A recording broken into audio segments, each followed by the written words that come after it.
hold. Spawning as the orange Zerg player in the lower right position is fmtc playing for EC Visualize. Yep, and his opponent from Germany playing for Alien Invasion, the yellow Protoss player CPU. Yes, that's right, he's in your computer right now as you're watching him. You know, every time, or maybe it's just the way you said his name right now, but I was immediately reminded of C-3PO from Star Wars. Sometimes they just have that right. Because they never say his full identifier. They only, like, Luke always refers to him as 3PO, right? And you were like, CPU, 3PO. I'm like, yeah, that sounds about right. It does match. It does match the clan tag, though AI, which always artificial intelligence, of course, but it's Alien Invasion. Yeah, maybe CPU should change his name to 3PO. That would be great. That would be so hilarious. Nevertheless, he's got the advantage on this map, in my opinion, because I mean we have mentioned it a couple of times, and that's due to the fact that it's very easy to defend your.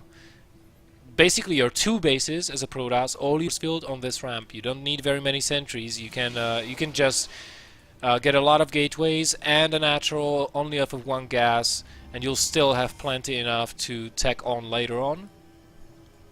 The other thing is the fact that it's really difficult for Zerg to scout the Protoss on this map in before Overseers and Changelings, because the scouting by Overlords is very easily denied. There's a lot of surface area inside the main base, a lot of places where the Protoss player can hide tech, and the distance does not help the Zerg players all that much neither, so the Protoss players are pretty much free to do whatever the hell they want.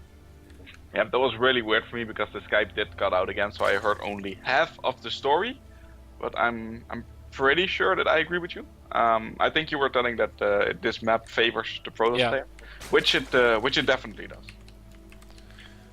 Now, the opening from fmtc is not what we usually see on this map. I usually see more of hatch first openings or 3 hatches before pool. Now fmtc went for a pool first. He wants to have those lings out very, very quickly. He has scouted 2 positions now, so he knows exactly where his opponent is. Oh, excuse me, he will scout the 2nd position just about now, and he'll know that, well, my opponent is probably cross-map. Has found the probe, however, so can kill that if he... Oh, wait, he's going to let that live. Well, that's a mistake, I think.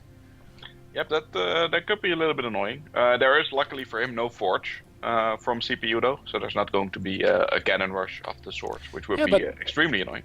Yeah, but on this map, it's a really big map. The probe can stay hidden for a long amount of time, and then suddenly proxy pylons, warp-ins, what the hell, where did this come from? You know, it's just due to the fact that warp-in technology nullifies any kind of distance advantage you might have as a defender. It's really of paramount importance to always kill every single probe you come across on the map. So I don't know why fmtc has let this one go, but I certainly wouldn't. Nope, it's always annoying when something like that catches onto you. It's like you have a little bit of a pain in your leg, and you just, no, it's gonna be okay, it's gonna be okay. Then you step out of your bed and you can't walk anymore. It's that kind of thing, because pylons can definitely be deadly. It does look like there's a little bit of a poke in from fmtc, but it's not going to do anything, as this army easily wards those 4 links away. And he does know where his opponent is, but he doesn't get any intel, which is going to be very hard for him. He does have 1 overlord making his way across the map on the left side, which is going to be all the information he's going to get in this game, I feel like. Yeah, but only if there is not a sentry or a stalker or something positioned at the back of that natural base, which is usually the case, to deny scouting. 3rd base going up for CPU right now, as well as a forge, so maybe he's going for that very, very powerful mid-game push with +1 and blink and immortals and sentries that's been so popular lately. I mean, Stardust did a lot of this stuff like half a year back when, well, almost a year back when he won DreamHack Summer. He was playing like this, with heavy upgrades, blink, immortals and sentries, with no colossi, no storm, just huge, heavy-handed mid-game aggression. Then it kind of fell out of fashion because Zerg players learned how to play against that, and now we are seeing its resurgence once again. Yep, and this Stalker has to be a little bit careful here. It's trying to get surrounded. FMTC is doing his best to try and do that. The Zealot gets surrounded, but that's not the biggest deal. Always trades decently. The Stalker does pick off all of the weakened links. Very good target fire from CPU right there. Yeah, let's take a look at the scouting once again from FMTC. He's sending that one bottom overlord inside the main base that you were talking about before. But I don't know if this will come in fast enough. There is a Stalker already being warped in, rallied onto that overlord, and this is what we talked about before. Complete denial of scouting from the Protoss player. And rightfully so, because guess what? We have 3 Stargates going down. This is going to be a bittersweet game for FMTC that he will play right now, because he has no idea. And this will hit him over the head like a sledgehammer. Yep, this Stargate play is going to be very annoying, but there is 3 Spore Crawlers on the production tab right now. So somehow FMTC does know something's going on, because he did add those. Maybe he just added them preemptively, like maybe for there's DTs or Oracles or Phoenixes, yeah. That's going to be very useful for him. Yeah, they are, but only for a moderate amount of time, because this is probably going to be Phoenixes into Void Rays, maybe even Tempests. He did finally catch on to the fact that there is a 3rd base, so that's good for him. Now the ball is in the Zerg court. He has to find a way of how to react versus this. And, well, one of the things you can do is... First you have to identify what kind of composition in the air is your opponent going for. Is he just building Phoenixes very rapidly with 3 Stargates? How many Stargates does he have, actually? Because 3 Stargates, that's a pretty big commitment. So there's a high likelihood of the Protoss continuing the air units beyond the Phoenixes. But FMTC will really have to figure out his composition here. He's getting Hydralisks, which... It's really good. It is, but I don't know. I mean, unless you have also Queens with you, for example, they don't cost gas. They're a pretty decent anti-air unit. They can transfuse. Hydralisks all by themselves are not as good versus Mass Phoenix and Void Rays, I don't think. Well, in small numbers, the Phoenixes will pick up the Hydras. The first Queen does fall to these Phoenixes. Looks like FMTC has a small Roach squad moving across the map, but that's not going to achieve much, I don't feel like it should. But these Phoenixes are going to be very annoying, preventing bases left and right with the drones trying to go in there. Yep, there we go, gets picked off. And you can just poke in, get a few drones, get a few queens. You're going to see exactly what your Zerg opponent is doing. And once again, he's going to get the drone that tries to make that hatchery. It's the 3rd time he's got that now. And these Hydras are also going to get picked off. This is just going all in the favor of CPU. He is switching into Void Ray production right now. His Templar archives are almost finished. Once he has Storm and a 4th base, that army is going to be unstoppable. This is why I don't like Hydras, you see. Because once the Storm hits the field, there's nothing those Hydras can do. Like, really, they cannot get in range of the air units to target them down, because they will get stormed to death. Just one big Hydralisk barbecue party. Bring the sauce, someone. Yep, that's not the position you want to be in. Hydras are just so weak against any AoE, because they just have 80 health points. That's not a lot. Yeah, but this could be a game changer. An infestation pit, I would love to see some infestors.